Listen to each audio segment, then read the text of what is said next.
Assalamualaikum warahmatullahi wabarakatuh. Berjumpa kembali bersama saya Aminullah SAG, guru mata pelajaran pendidikan agama Islam SMA Negeri 8 Kota Bekasi. Mudah-mudahan kita semua senantiasa diberikan kesehatan dan umur yang berkah. Amin ya Allah ya Rabbal Alamin. Pada kesempatan kali ini saya ingin menyampaikan materi tentang iman kepada kitab-kitab Allah. Secara khusus kita akan membahas tentang Al-Quran.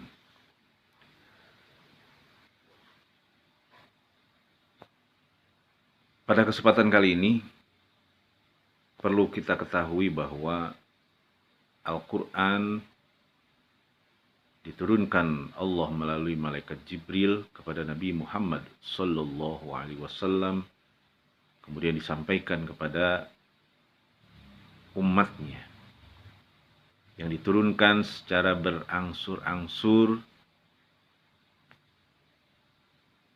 kurang lebih 22 tahun, 2 bulan, 22 hari. Tentu ini proses yang cukup lama. Hikmah di balik ini semua adalah untuk memudahkan para sahabat untuk memahami, mempelajari, sampai kepada menghafal Al-Quran itu sendiri. Apa jadinya kalau Al-Quran diturunkan langsung tanpa ada jeda waktu? Maka inilah salah satu hikmah Al-Quran diturunkan secara berangsur-angsur dengan kurun waktu yang cukup lama. Kata atau akar kata dari Al-Quran itu sendiri adalah qara'a yaqra'u Qur'anan.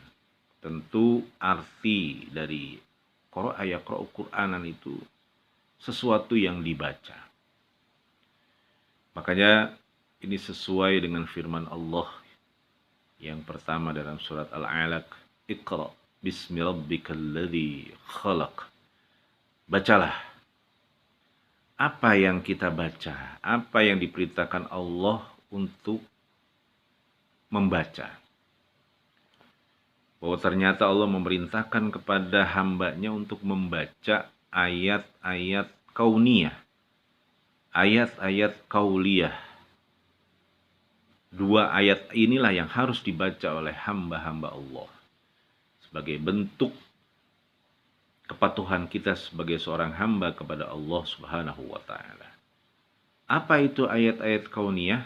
Ayat-ayat kauniyah itu adalah ayat-ayat tentang alam semesta dan juga isi serta kejadian-kejadian yang kita alami. Salah satu contoh adalah tentang gempa. Kemarin telah terjadi gempa di Cianjur yang memakan korban yang cukup banyak. Ini tentunya menjadi pembelajaran buat kita. Satu sisi kita harus prihatin dengan kondisi korban yang cukup banyak. Satu sisi kita harus bersyukur karena daerah kita aman dari gempa. Sebagai bentuk kemanusiaan, tentu kita juga saling menolong, saling memberikan sumbangan terhadap saudara-saudara kita yang menjadi korban gempa di Cianjur. Banyak hal yang bisa kita lakukan ketika terjadi musibah yang dialami oleh saudara-saudara kita. Itu salah satu bentuk ayat-ayat kauniyah. Banyak sekali contoh-contoh terkait dengan ayat-ayat kauniyah. Peristiwa-peristiwa yang seharusnya menjadi iktibar, menjadi pelajaran buat kita. Baik hal-hal yang positif maupun hal-hal yang negatif. Sehingga memberikan inspirasi buat kita.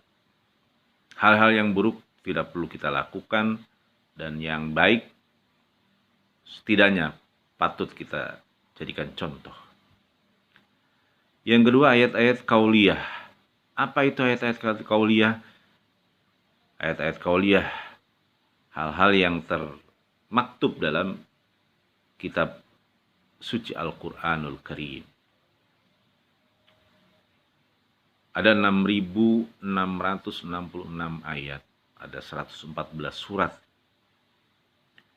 Di sana yang kita sebagai umat Islam wajib membaca, mempelajari, sehingga pada akhirnya kita mampu mengamalkan isi dari ayat-ayat Al-Quran itu sendiri.